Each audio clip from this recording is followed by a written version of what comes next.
Hello guys, I'm recording a video, and this is part 2 of the top 15 true scary stories that will make you cringe.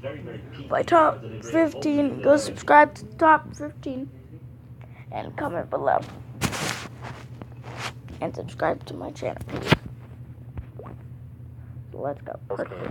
Guy turned out to be a serial rapist who had followed lone girls home from bars and pretended to be a cab offering them rides. This girl got lucky just because she lived so close to the bar and he didn't have a chance to pull the cab routine. Number 10. Went camping with some friends on a hill a few kilometers out in the woods from one of the guy's houses. There's a few hiking / four-wheeling trails in the area that lead up to the hill, so it's known by the locals. It was about midnight. We had a fire going and was just sitting around having a good time. Then the guy sitting opposite of me yells, "Who are you?" I turn around and there's this man about 6 feet tall staring at us from the edge of the woods with a big rock in his hand. One guy knocked an arrow in the composite bow we had. The guy across from me grabbed the hatchet and I pulled a knife off my belt. We had no clue what we were doing, but the guy wouldn't say anything to us. He eventually just backed into the woods. No sleep was had that night and we kept a very large fire going. Number 9. I was in Minot, North Dakota with my old band.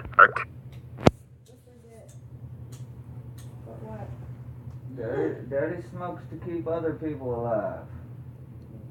Oh, that is... Because Daddy would kill some motherfuckers without a cigarette. Daddy would choke the shit out of some people.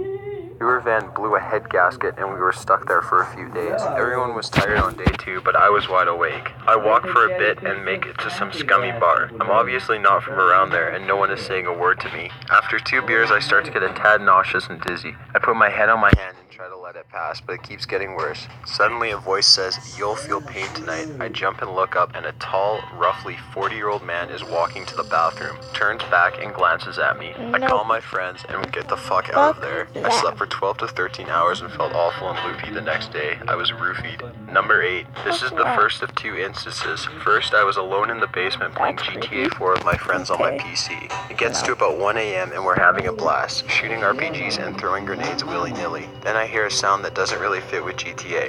I figure it's not coming from my headset, so I take it off. The sound that's being made is coming from an old music box that we have. The last time it was used was probably 10 years ago, and this thing is just full-on blaring its song. I start chanting "no, no, no, no, no," and book it upstairs, leaving my friend on Skype pretty confused. My mom and dad are coming down from their room. My dad's equipped it with a baseball bat, and as you can imagine, it's hard to explain to him that it was not an intruder. My second instance was in the same basement. Now my basement has a main area, which most of our furnishings are. Then there's this unfinished part of the basement where I'm sure the spirits dwell, but I digress. Anyway, this time I'm playing GTA 4 again with the same friend. It's about 1 a.m. and we decide to call it a night. It's at that point that I hear "da da da da" in a little girl's voice from the bowels of the unfinished part of the basement. Now it's pitch black around me except for my island of salvation at my computer. At this point I'm so fucking done with the ghost that I say fuck it, fine, have the basement, and go upstairs and go to bed. There's a couple more instances of spooky ghosts, but not as scary as these 2.